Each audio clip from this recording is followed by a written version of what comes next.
అనుమానం పెనుభూతం మనకు తెలిసిందే కదా. మామూలుగా ఆడవాళ్ళని పోల్చేటప్పుడు కొన్ని సందర్భాలలో అనుమానం ముందు పుట్టి వెనక ఆడత పుట్టింది అంటారు. అలాగే ఒక ఆమెకు వచ్చిన అనుమానం ఈ కథలో మనకు తెలుసుకుందాం. నెల రోజుల నుండి మా వారు శ్రీరామ్లో ఇది వరకు లేని కంగారు, కోపం ఎక్కువ కనిపిస్తున్నాయి. ఎప్పుడూ ప్రశాంతంగా ఉండి నాతో సరదాగా మాట్లాడుతూ పనిలో సాయం చేసేవారు. ఈ మధ్య మౌనంగా చిరాగ్గా ఉంటున్నారు. ఆఫీసులో వర్క్ వల్ల ఇలా ఉంటున్నారేమో అని నేనే సర్ది చెప్పుకుంటూ అతన్ని మాట్లాడించకుండా అన్నీ అమర్చుతున్నా. ఏదో పొడి పొడి మాటలు మాట్లాడుతున్నారు. ఈ మధ్య నాకంటే ఎక్కువ ఫోన్లో ఎవరితోనో మాట్లాడుతుంటే ఎవరని అడిగితే నీకెందుకు అన్నీ ఆరాలు, నీ పని చూసుకో అనేసరికి నాకెందుకో అతని మీద అనుమానం మొదలైంది. ప్రతిరోజు ఆ నెంబర్ నుండి ఫోన్ రావడం, లేదా ఈయనే ఫోన్ చేసి మాట్లాడడం, అది రహస్యంగా గదిలోకి వెళ్ళి మాట్లాడటంతో నాకు మరింత అనుమానం పెరిగిపోయింది. పోనీ గట్టిగా నిలదీద్దామా అంటే ఇంట్లో గొడవలు జరగడం నాకు ఇష్టం లేదు. ఎందుకంటే నాకు తెలిసి మా పెళ్ళైన ఇన్నేళ్లలో ఆయన ఇలా ఎప్పుడూ ప్రవర్తించలేదు. పోనీ ఏమీ లేదని వదిలేద్దామా అంటే ఈ మధ్య జరిగిన ఒక సంఘటన నా మనసును కుదురుగా ఉండనీయటం లేదు. అసలు ఏం జరిగిందంటే, మా పెద్ద వదిన గారు వాళ్ళ అమ్మాయికి మంచి సంబంధం కుదిరిందని, వాళ్ళు చాలా మంచివారని, అబ్బాయి ఫారిన్లో ఉండడం వల్ల పెళ్ళి త్వరగా చేసి కోడల్ని కాపురానికి పంపించాలని చెప్పారంట. అందువల్ల పెళ్లి కోసం వీళ్ళు దాచిన డబ్బు సరిపోదని తమ్ముడిని కొంత మొత్తం అప్పుగా ఇవ్వమని అడిగితే మా వారు ఇస్తా అన్నారు. డబ్బు కూడా తీసుకుని వచ్చి ఇంట్లోనే రెడీగా ఉంచారు.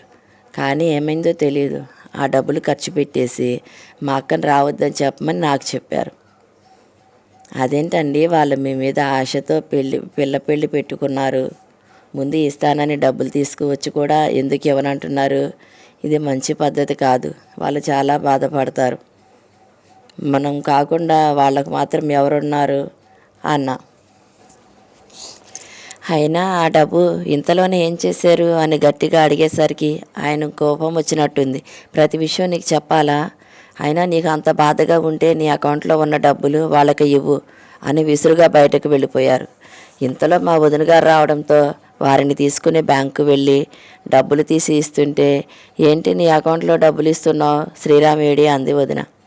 ఆయన వేరే పని మీద బయటకు వెళ్ళారు. ఈ డబ్బులు వారం క్రితమే మీకు ఇవ్వాలనుకున్నారు. పెళ్లి పనుల వల్ల మీరు రాకపోయేసరికి నా అకౌంట్లో వేసి మీరు వచ్చినప్పుడు ఇవ్వమన్నారు అనేసరికి ఆవిడ చాలా సంతోషంతో, నా తమ్ముడు ఎంతో మంచివాడు, సమయానికి ఎంతో సాయం చేస్తున్నాడని మమ్మల్ని 4 రోజులు ముందుగానే పెళ్ళికి రమ్మని చెప్పి వారికి కావాల్సిన పెళ్లి బట్టలు, నగలు అన్నీ కొనుక్కొని వెళ్ళిపోయింది. ఆమె వెళ్ళింది కానీ నా ఆలోచన అంతా మా ఆయన ఆ డబ్బు ఏం చేశాడనే దాని మీదే ఉండిపోయింది. ఒకరోజు మా ఆయన ఫోన్ నుండి ఆ నెంబర్కి ఫోన్ చేస్తే ఎవరో పెద్ద ఆయన ఎత్తి, డబ్బులు అందాయి, చాలా సంతోషం బాబు, ఈ వారంలో ఆ అమ్మాయిని పంపిస్తాను, మీరే దగ్గరుండి అన్నీ సెటిల్ చేసి పంపించండి అంటూ నేను మాట్లాడకుండానే మొత్తం ఏకరువు పెడుతున్నాడు. ఈలోపు మా వారు రావడంతో మీకేదో ఫోన్ వచ్చిందని ఇచ్చేశా. తర్వాత వాళ్ళు చాలాసేపు మాట్లాడుకున్నారు. నాకు ఇంకా ఏమీ ఆలస్యం చేయాలనిపించలేదు. మా వారిని అడిగినా నిజం చెప్పడు. ఒకవేళ ఆయన నిజం చెప్పినా నేను అతన్ని నమ్మలేను. అందుకే ఈ విషయాన్ని నా స్నేహితురాలైన వనజకు చెప్తే అది అంతా విని ఇందులో అనుమానించడానికి ఏముందే, ఎవరైనా తెలిసిన వారికి సాయం చేస్తున్నాడేమో. అయినా శ్రీరామ్ అలాంటి వాడు కాదు, నీవు అనవసరంగా అనుమానం పెంచుకుని బాధపడుతున్నావేమో, ఒకసారి ఆలోచించు అంది. లేదు, ఆయనలో చాలా మార్పు వచ్చింది. ప్రతి విషయాన్ని నాకు చెప్పేవారు. ఈ మధ్య ఏ విషయం చెప్పడం లేదు. ఇంకో విషయం తెలుసా, ఈ మధ్యకాలంలో తరచుగా విజయవాడ వెళ్తున్నారు. అక్కడ వారికి కానీ మాకు కానీ బంధువులు లేరు.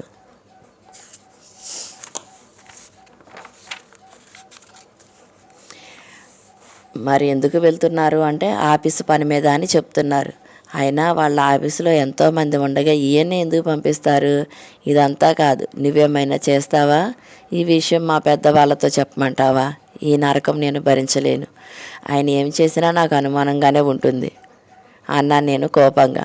అంత పని చేయకే, అయినా ఆ అమ్మాయి ఎవరో వస్తుందన్నావుగా, రాని, ఇక్కడే ముఖాముఖి తేల్చేద్దాం. ఈలోపు శ్రీరామ్కి ఎలాంటి అనుమానం రాకుండా ఆమె ఎప్పుడు వస్తుందో ఎక్కడికి వెళ్తుందో తెలుసుకుని నాకు చెప్పు. తొందరపడి ఎలాంటి ఫోన్లు చేసి వాళ్ళని తిట్టకు అంది వనజ. ఎందుకో వనజతో మాట్లాడితే నా మనసు తేలికపడుతుంది. ఎలాంటి సమస్య అయినా తన తెలివితేటలతో ఎదుటి మనిషిని నొప్పించకుండా పరిష్కరిస్తుంది. మేమిద్దరం ఇంటర్ నుండి ఒకే కాలేజీలో డిగ్రీ వరకు చదువుకున్నాం. ఆ తర్వాత నాకు పెళ్ళయి ఫోన్లో టచ్లో ఉంటూ ఒకరి బాగోగులు ఒకరం తెలుసుకుంటూ ఉంటాం. మా వారు ఒక ప్రైవేట్ కంపెనీలో వర్క్ చేస్తుంటే వనజ వాళ్ళ భర్త గవర్నమెంట్ జాబ్ చేస్తూ వేరే స్టేట్లో ఉంటారు. వారికి ఒక్కతే కూతురు, నాకు ఒక బాబు. తను కూడా జాబ్ చేస్తుంది. నాకు సొంతంగా ఏమైనా వ్యాపారం చేయాలనిపించి ఇంట్లోనే ఉంటున్నాను. వనజ చెప్పినట్లుగానే మా వారి మీద ఫోన్ మీద ఒక కన్ను వేసించాను. 2 రోజుల నుంచి మా వారు లేట్గా వస్తున్నారు. ఓ రోజు ఉదయాన్నే ఫోన్ ఒకటే రింగ్ అవుతుంది. శ్రీరామ్ స్నానం చేస్తుంటే నేను ఫోన్ తీసా. అదే నెంబర్. అవతల నుండి అమ్మాయి మాట్లాడుతుంది. నాకంటే ముందే నేను వచ్చాను అని మాట్లాడుతుంది.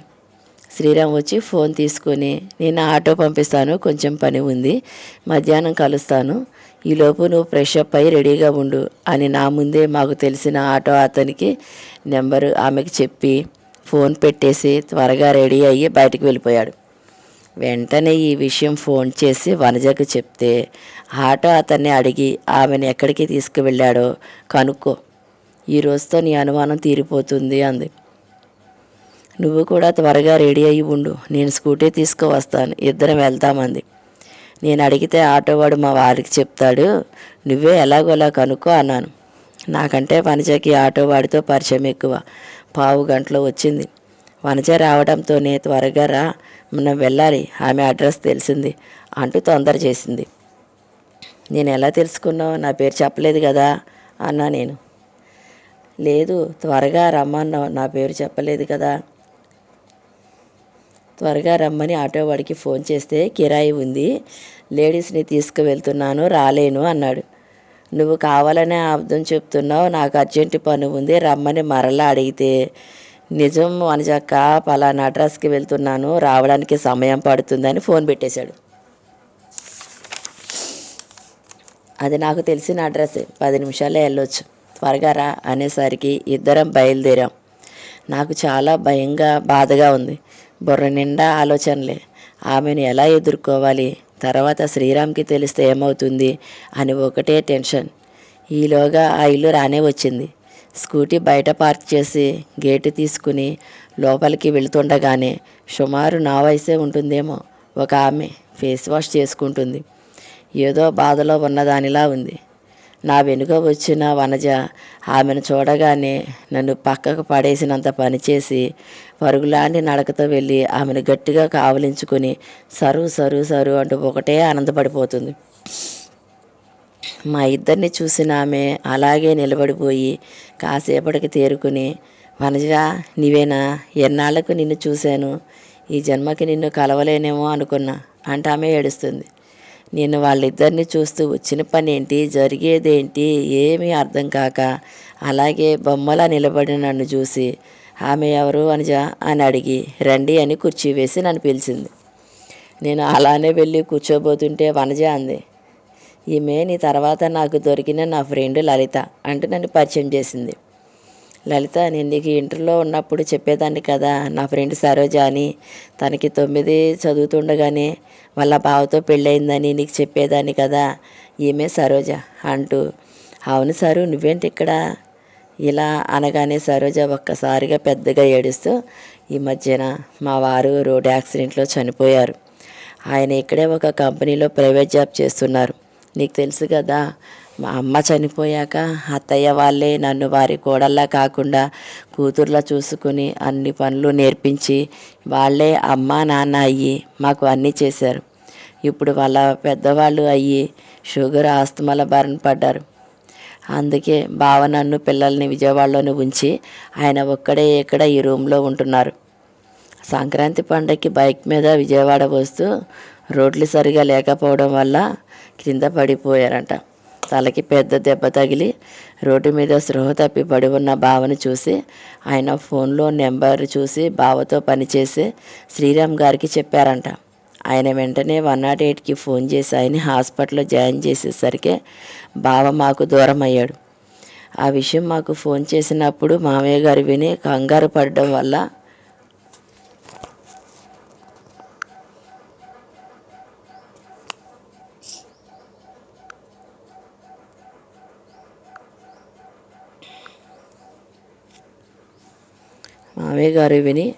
కంగారు పడడం వల్ల లో బీపీ వచ్చి పడిపోయి కాలు విరిగింది.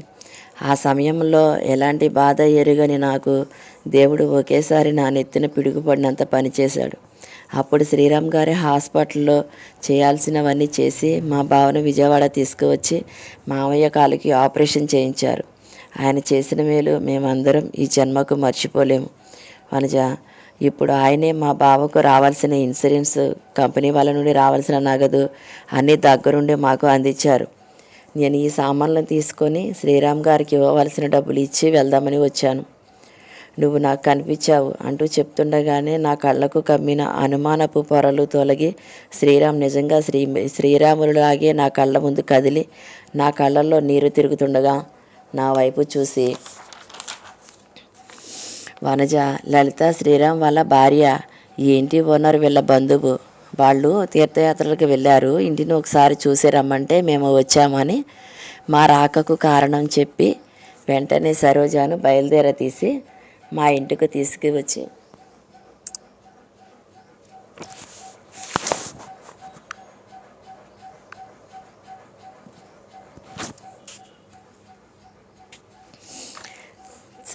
చేరదీసి మా ఇంటికి తీసుకువచ్చాం. శ్రీరామ్కి ఫోన్ చేశాను మధ్యాహ్నం లంచ్కి త్వరగా ఇంటికి రమ్మని. సరోజ మన ఇంట్లోనే ఉందని. శ్రీరామ్కి నోట మాట రాలేదు. కాసేపటికి తేరుకుని సరోజ నీకెలా తెలుసు అంటూ ఆశ్చర్యపోతూ ఉండగానే ఫోన్ పెట్టేశాను.